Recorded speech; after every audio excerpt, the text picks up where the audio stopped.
Del Evangelio según San Juan. En aquel tiempo dijo Jesús a Nicodemo: Tenéis que nacer de nuevo. El viento sopla donde quiere y oye su ruido, pero no sabes de dónde viene ni a dónde va. Así es todo el que ha nacido del Espíritu. Nicodemo le preguntó: ¿Cómo puede suceder eso? Le contestó Jesús: ¿Y tú, el maestro de Israel, no lo entiendes? Te lo aseguro, de lo que sabemos hablamos, de lo que hemos visto damos testimonio, y no aceptáis nuestro testimonio. Si no creéis cuando os hablo de la tierra, ¿cómo creeréis cuando os hable del cielo? Porque nadie ha subido al cielo sino el que bajó del cielo, el Hijo del Hombre. Lo mismo que Moisés elevó la serpiente en el desierto, así tiene que ser elevado el Hijo del Hombre, para que todo el que cree en él tenga vida eterna. Palabra del Señor. Gloria a ti, Señor Jesús. Este martes de la segunda semana de Pascua, queridos hermanos, luego de haber celebrado la solemnidad de la Anunciación del Señor ayer, hoy volvemos a las lecturas propias de este tiempo pascual. El libro de los Hechos de los Apóstoles, siempre en el capítulo 4, nos regala hoy una hermosa experiencia que la primera comunidad cristiana vivió, consecuencia de la resurrección de Jesús: la fraternidad. Otro de los sumarios que Lucas nos regala en los primeros capítulos sobre cómo se desarrollaba la vida de la primitiva comunidad cristiana de Jerusalén. Hay vitalidad, hay armonía, quizás un tanto idealizadas, es cierto, pero basta seguir leyendo y pronto van a aparecer tensiones y discrepancias. Por ejemplo, Ananías y Zafira, en una escena que no leemos en la liturgia, que no quisieron aceptar eso de poner en común sus bienes. Lucas nos presenta cómo debería ser una comunidad cristiana que cree en Cristo Jesús y sigue su estilo de vida, y cómo en efecto era en buena medida. Por una parte, él describe una vida fraterna entendida como unión de sentimientos, un solo corazón y una sola alma, una comunidad de bienes que es solidaria con los más pobres. Ya lo compartíamos el domingo, porque esta precisamente era la primera lectura del domingo.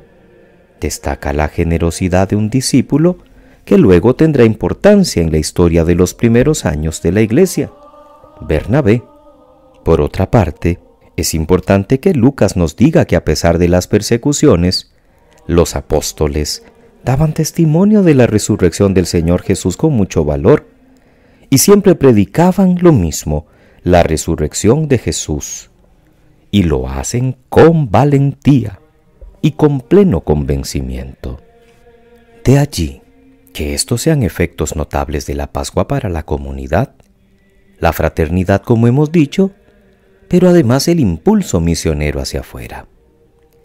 No es extraño que una comunidad como la de Jerusalén, en que todos ponían sus bienes en común y se preocupaban de los más pobres, atrajera la simpatía de los demás y se mostrara creíble en su testimonio. Todos soñamos con una comunidad así, ¿no es cierto? Pero cuando nos fijamos en cómo son nuestras comunidades cristianas hoy, a veces la parroquia o la familia cristiana o una comunidad religiosa, a veces nos da por pensar que en nuestro testimonio de vida cristiana deberíamos ser más creíbles. Deberíamos mostrar más una imagen de unidad y de solidaridad interna y externa, dentro y fuera de la comunidad. Porque ese fue el testamento de Jesús en la última cena: Padre, que todos sean uno como tú y yo somos uno, para que el mundo crea. El mundo de hoy no se entenderá a partir de otros lenguajes, pero sí a partir de del amor. si nos ven dispuestos a compartir los bienes con los más necesitados, si nos ven a los cristianos dispuestos a trabajar por los demás, a ayudar, a ser solidarios con los que sufren o son menos favorecidos por la vida, no hace falta que pensemos en las realidades tan duras que viven algunos hermanos lejos en otros continentes o incluso aquí cerca, en Venezuela, por ejemplo, también aquí en Costa Rica, también cerquita de donde nosotros vivimos, porque el Evangelio que enviamos todos los días, pues gracias a Dios se extiende a muchas naciones. Y la realidad es que muy cerca de nuestras casas también tenemos ejemplos concretos de pobreza, de dificultades, y tenemos nosotros también que dar testimonio de Cristo siendo solidarios con aquellos que están pasando momentos de dificultad. En el texto del Evangelio de Juan, en el capítulo 3, con afirmaciones cada vez más profundas, Jesús va conduciendo a Nicodemo y por tanto a nosotros a un conocimiento mejor de lo que significa creer en Él. Un conocimiento que nos transmite el que viene de arriba, el enviado de Dios, el que da testimonio del saber profundo de Dios.